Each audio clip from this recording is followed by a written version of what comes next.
Olá pessoal, tudo bom? Meu nome é Juliana Gabriel, eu sou médica endocrinologista e eu vim aqui nesse vídeo conversar com vocês sobre um tema muito especial, que é a cultura alimentar e o impacto dela na nossa capacidade de perder peso, ou seja, no quanto a gente vai conseguir emagrecer.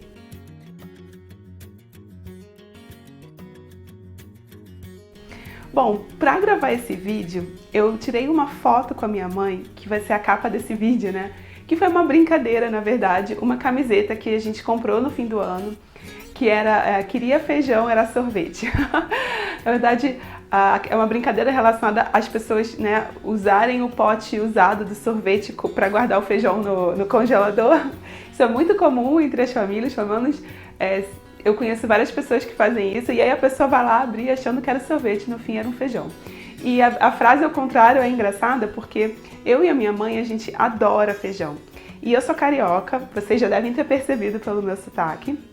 E quando eu vim para Campinas, quando eu me mudei para o interior de São Paulo, eu tive um grande choque porque aqui as pessoas não têm o hábito de comer feijão preto no dia a dia, e sim o feijão carioquinha, enquanto que no Rio de Janeiro é o feijão preto.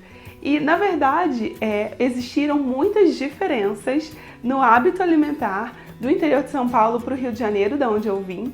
E desde então, isso ficou na minha cabeça, né? Porque, na verdade, muitas pessoas me falam que têm dificuldade de mudar a sua alimentação quando estão começando uma estratégia de reeducação alimentar para perda de peso ou até mesmo para melhorar uma doença como pressão alta, diabetes, colesterol, né?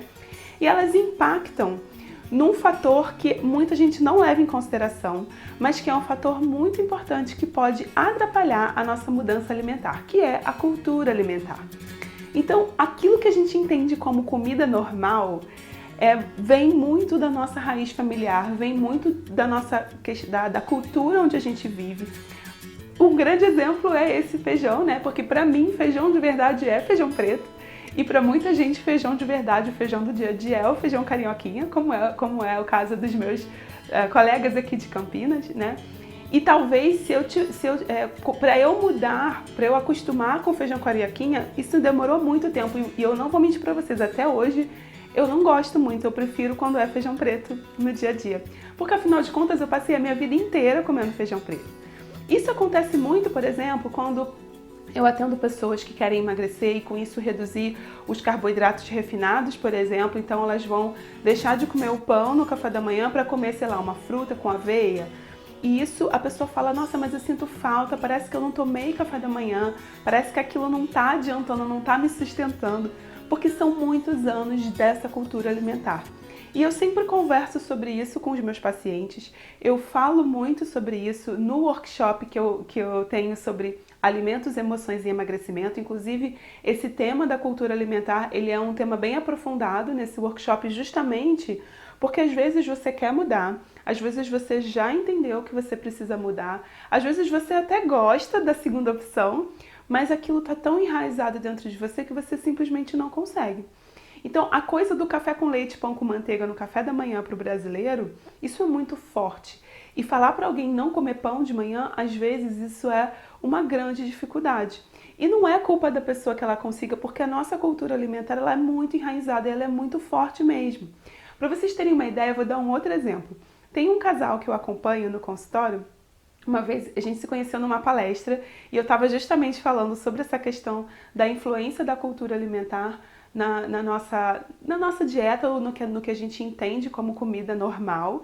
E eu estava falando essa história do feijão, do café da manhã, e aí esse casal, o esposo, ele é chileno e a esposa, ela é brasileira, e o filhinho deles nasceu aqui no Brasil, mas ele tem um pai chileno. Então, eles falam assim, lá em casa café da manhã é abacate, porque foi assim que o pai aprendeu no Chile, é assim que a avó paterna ensinou a criança, e a criança acha normal comer abacate no café da manhã. Enquanto que se você for perguntar isso para um brasileiro, isso parece muito estranho. Um outro exemplo, né? Na minha família, a gente é descendente de libanês, então aquelas comidas que vocês entendem como comida árabe sempre estiveram presentes na minha alimentação. Então o hummus, né, a esfirra, o tabule, que é aquela salada com trigo, isso para mim é comida normal, porque desde criança eu como esse tipo de comida. Enquanto que muitas pessoas, quando eu falo do hummus, as pessoas nem nunca ouviram falar, nem sabem fazer, quando que lá em casa isso é receita de família. Então é muito interessante porque isso tem que nos inspirar a abrir a nossa mente, porque por mais que dentro de nós tenha uma vozinha que fala, nossa, isso não é comida de verdade, o de verdade é você comer. Então, por exemplo, aqui no interior de São Paulo tem muito descendente de italiano, o pessoal gosta muito de comer massa, comer macarrão, macarronada, lasanha. Para eles isso que é comida de verdade, e abandonar essa cultura alimentar pode parecer muito estranho, porque é a comida da avó. Então aí eu vou entrar numa outra camada da questão da cultura alimentar, que é a questão afetiva em relação à comida. A minha comida de vó era quibe, esfirra e hummus. A comida de vó de muitos dos meus pacientes que têm ascendência italiana é a macarronada da nona. Então, como é difícil a gente abandonar aquilo que está conectado com as nossas raízes e com as nossas emoções. E muitas vezes, esse é o fator que nos dificulta a fazer uma mudança alimentar e a gente às vezes pode não estar nem consciente disso.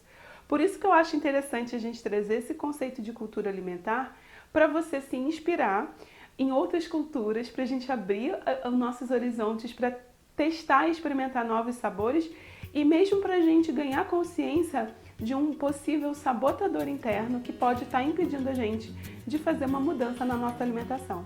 Então, vou dar um outro exemplo, né? Então, vamos dizer que você tem o hábito da macarronada, né, do domingo, e que foi sugerido que você retirasse a massa por causa de glúten, para emagrecimento ou mesmo para um diabetes, e trocasse isso, por exemplo, para uma super saladona. Só que salada não é uma coisa que vem da cultura da sua família.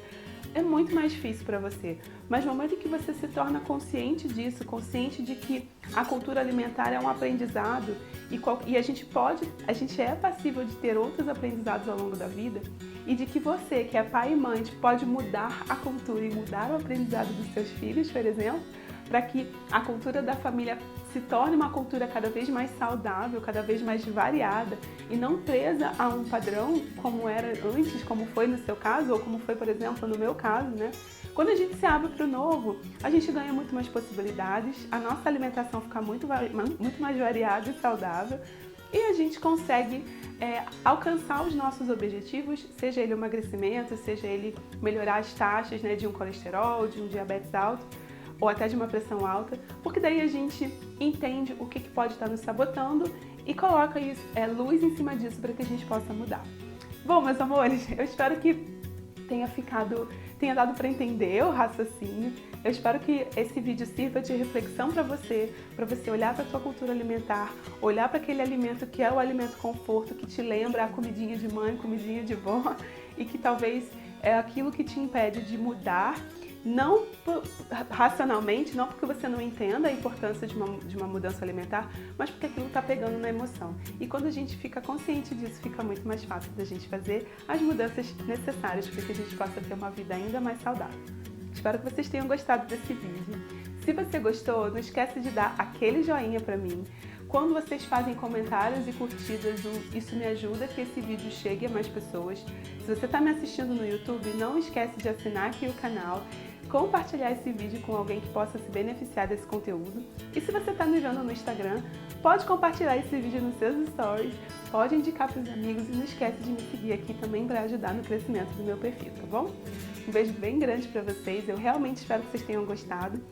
Deixa aqui nos comentários para mim qual que é a sua comida de vó, qual que é a comida conforto que você tem dificuldade de largar. Eu vou adorar ler os comentários de vocês e eu vejo vocês no próximo vídeo. Um beijo bem grande, amores.